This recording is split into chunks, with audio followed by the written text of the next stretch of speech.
అధిక నిధులు తెప్పించి నల్గొండ పట్టణ సమగ్ర అభివృద్ధికి కృషి చేయడమే తన లక్ష్యమని రాష్ట్ర రోడ్లు భవనాల శాఖ మంత్రి కోమటిరెడ్డి వెంకటరెడ్డి తెలిపారు. పట్టణ ప్రజలు ఎలాంటి సమస్య ఉన్నా తనను సంప్రదించవచ్చని చెప్పారు. శుక్రవారం స్థానిక మున్సిపల్ కార్యాలయంలోని సమావేశ మందిరంలో మున్సిపాలిటీ పాలకవర్గ సాధారణ సమావేశం మున్సిపల్ చైర్మన్ బుర్రి శ్రీనివాస్ రెడ్డి అధ్యక్షతన జరిగింది. ఈ సమావేశానికి రాష్ట్ర రోడ్లు భవనాలు సినిమాటోగ్రఫీ శాఖ మంత్రి కోమటిరెడ్డి వెంకటరెడ్డి ముఖ్య అతిథిగా హాజరయ్యారు. ఈ సమావేశంలో పలువురు కౌన్సిలర్లు వార్డుల అభివృద్ధికి ప్రాధాన్యత ఇవ్వాలని, ఇందుకోసం వార్డుల అభివృద్ధికి ప్రత్యేక నిధులు కేటాయించాలని కోరారు. ఈ సందర్భంగా మంత్రి మాట్లాడుతూ గత పాలకులు చేసిన తప్పిదాలను చేయకుండా నల్గొండ సమగ్ర అభివృద్ధికి ప్రత్యేక నిధులు తీసుకువస్తారని హామీ ఇచ్చారు. పార్టీలతో సంబంధం లేకుండా వార్డుల అభివృద్ధికి కట్టుబడి ఉన్నారని, వార్డుల్లో నెలకొన్న సమస్యలు కౌన్సిలర్లు తమ దృష్టికి తీసుకురావాలని సూచించారు. నల్గొండ అభివృద్ధే తన లక్ష్యమని చెప్పారు. అనంతరం మున్సిపల్ కోఆప్షన్ సభ్యుడు కొండూరు సత్యనారాయణ పానగల్ ఉదయ సముద్రం దేవాలయాల అభివృద్ధి నిధులను దారి మళ్లించవద్దని వినతిపత్రం సమర్పించగా BJP floor leader Bandaru Prasad, councillor Gurram Dhanalakshmi వార్డుల్లో నెలకొన్న సమస్యలు పరిష్కరించాలని వినతిపత్రం సమర్పించారు. మరో కౌన్సిలర్ తన వార్డులో నెలకొన్న రోడ్ల దుస్థితిని తెలిపేందుకు గాను ఫ్లెక్సీ ప్రదర్శన ద్వారా మంత్రి దృష్టికి తీసుకువచ్చారు. ఈ సమావేశంలో municipal commissioner Syed Musab Ahmed, public health SE Kandukuri Venkateswarlu, BRS floor leader Abhimanyu Srinivas, మాజీ మున్సిపల్ చైర్మన్ బొడ్డుపల్లి లక్ష్మీ శ్రీనివాస్, పున్న గణేష్, ఖయ్యూం బేగ్, జూలకంటి ధనలక్ష్మి, కరుణాకర్ రెడ్డి, ఉట్కూరు వెంకటరెడ్డి, బొజ్జ శంకరయ్య, కేసాని వేణుగోపాల్ రెడ్డి తదితర కౌన్సిలర్లు, మున్సిపల్ అధికారులు, సిబ్బంది పాల్గొన్నారు.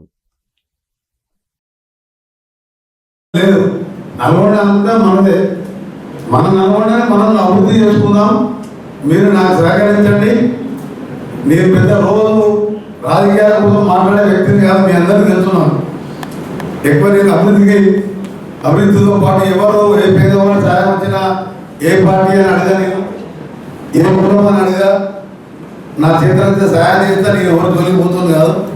మీ అందరికీ చెప్తున్నా. కలెక్టర్ గారు కూడా ఈరోజు లోపల భోజనం చేసేటప్పుడు అప్పటికే లేట్ అయిందని చెప్పి భోజనం చేసుకుంటూ ఇది చాలా సమస్య ఉంది సార్ అంటే నాకు నిజామాబాద్లో కూడా దీని మీద ఐడియా వచ్చింది అని చెప్పి కలెక్టర్ గారు ఈ మధ్య జిల్లాలో ఉన్న ధరణి అప్లికేషన్ కూడా దాదాపు 15,000 పెండింగ్ క్లియర్ చేయించారు. దీన్ని కలెక్టర్ గారు కూడా చెప్పిన ఇది హౌస్ నెంబర్ తెప్పించి దీన్ని ఎట్లా ప్లాన్ చేస్తారో ఒక 6 నెలల్లో 1 ఇయర్ టైం పెట్టుకోండి. పక్కాగా పర్మనెంట్ ఇస్తే రేపు వాళ్ళకి లోన్ కావాలన్నా ఇంకేమైనా కావాలన్నా సరే అవి అన్నీ కావాలని దాన్ని ఒక ప్లాన్ ప్రకారం చేయాలంటే కలెక్టర్ గారు మంచి ఐడియా ఉన్నది. తప్పకుండా దాన్ని కూడా పరిష్కారం చేయాలన్నది ఒక మేజర్ సమస్య. మనం ఎప్పుడో 20 ఏళ్ళ కింద మున్సిపాలిటీ మాట్లాడుకునేది.